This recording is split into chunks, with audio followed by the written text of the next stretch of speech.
So what did I just say? Don't worry. I won't do the whole presentation in sign language.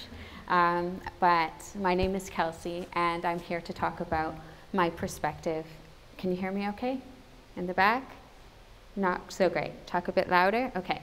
I'm here to talk about my perspective and my journey towards painting my deafness. I was born with a mild hearing loss, and I was diagnosed at 3 years old. I am one of 90% of deaf and hard of hearing children born to hearing parents. So you can imagine, for my parents, it was quite a surprise. And they were wonderful. They didn't ever make me feel like I had a disability, and they didn't raise me that way. I was a typical kid that loved to play baseball and dream and play make-believe and paint. Let's see, I'll hold that.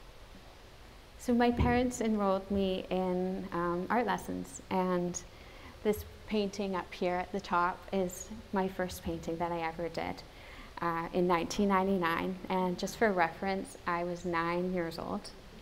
The heron was a gift for my grade 5 teacher, who was a conservationist. Okay, louder? How about there? Is that better? Maybe I'll talk like a MC rapper. Okay, and then this bottom painting here is from grade 12, and that was my first oil painting that I ever did. So let's fast forward to 2010, and I had just finished at Langara College and transferred to Emily Carr University. I had just spent some time in Italy, and if you've ever been to Europe, you know that it's super inspiring, and the food is so good, and it's just always a good time. So I came away from that really inspired, and I wanted to paint architecture. So in my time at Emily Carr, I really focused on deconstructing what I was seeing and paring it down to its core essence, but still giving that feeling of what you are looking at. My professors really encouraged me to think about the process and the concept behind what I'm painting. So to think about the colors that you're using and why you're using them, to think about the substrate, what you're painting on. And those choices all come together to form the whole piece, and they really matter. So I started looking at the architecture in the forms of lines and planes, and was trying to deconstruct it, really, and create it down to its essence and into abstraction. It was when I switched over to vellum, it was when it all made sense and came together. Vellum is a light and luminous material that architects use in their process, and they have used it historically. So by going further and further into my abstraction, I was still able to give that feeling of architecture and the architectural process through my paintings. And that's when a shift in my work really began to happen. This is my graduation painting, and light is really important to me as an artist, but also as a deaf person. I need to see you to be able to hear you. And so I wanted to use light in a way that connected to my paintings. And that's my graduation painting piece on the left there. And I was really inspired by Jeff Wall, who's here on the right, and he creates these massive, massive backlit photographs. And it was, when Jeff Wall started to do this, he really kind of pushed what traditional material could be and what the gallery scene could look like.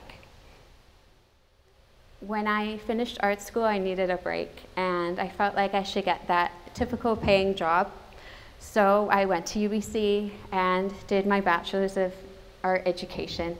And then I went on to do my Master's in Deaf Education. And I was teaching darkroom photography to high school students and working with families of deaf infants. And I also volunteered in Mexico and worked with deaf children there.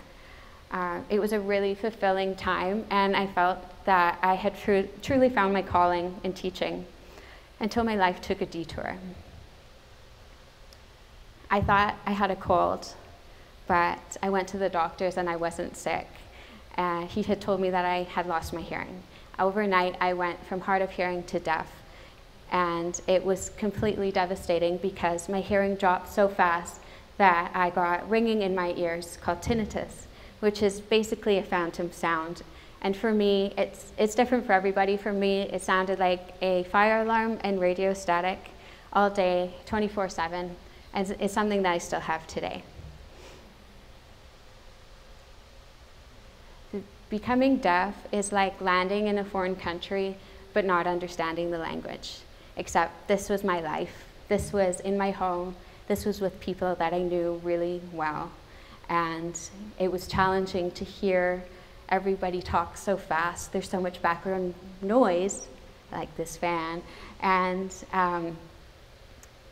it became really challenging to hear.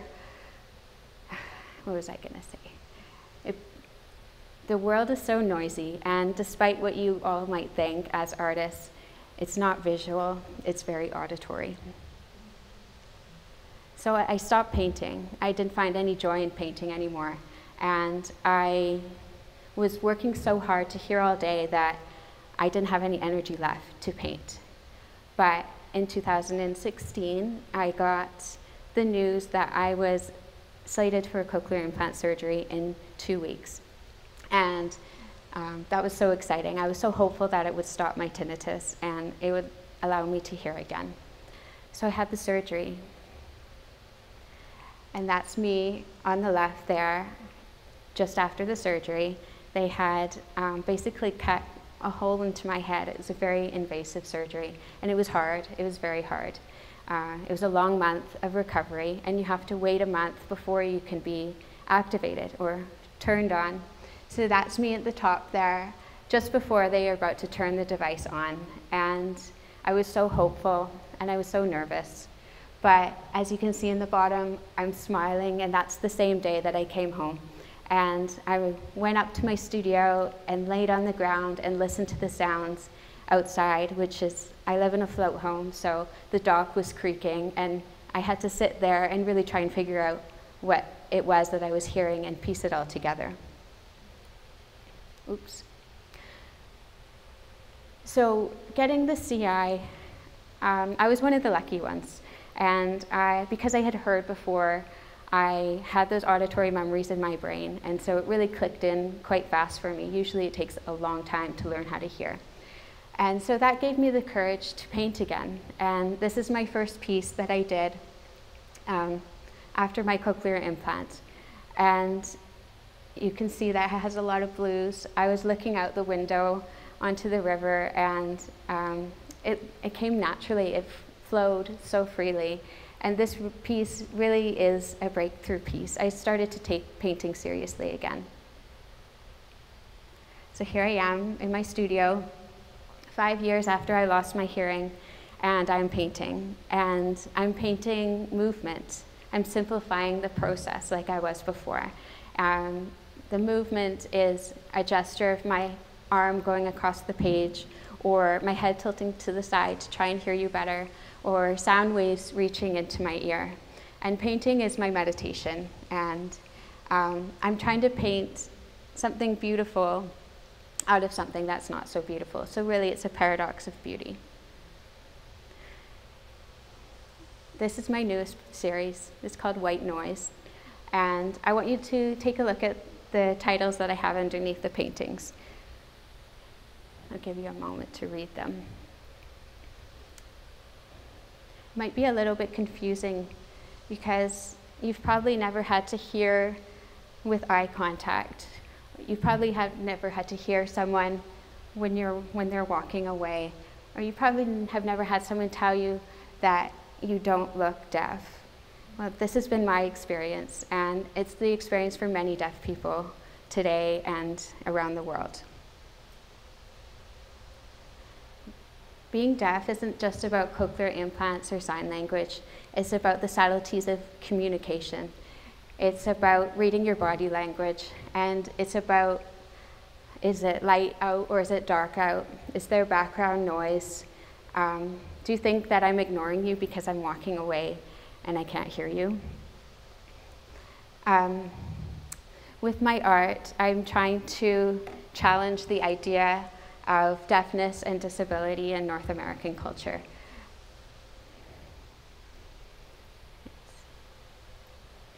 So I feel that my deafness has not disabled me, and if anything, it has enabled me.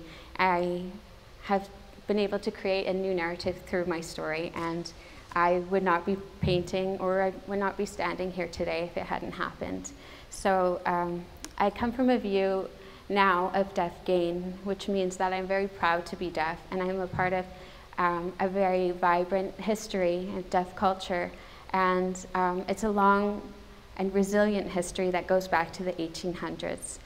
And after this talk, I want you to think, if you've ever had any challenges, not to think of them as limitations, but to think of them as gifts, because you can take those gifts and turn it into something beautiful and dream bigger than you've ever dreamed before. So thank you.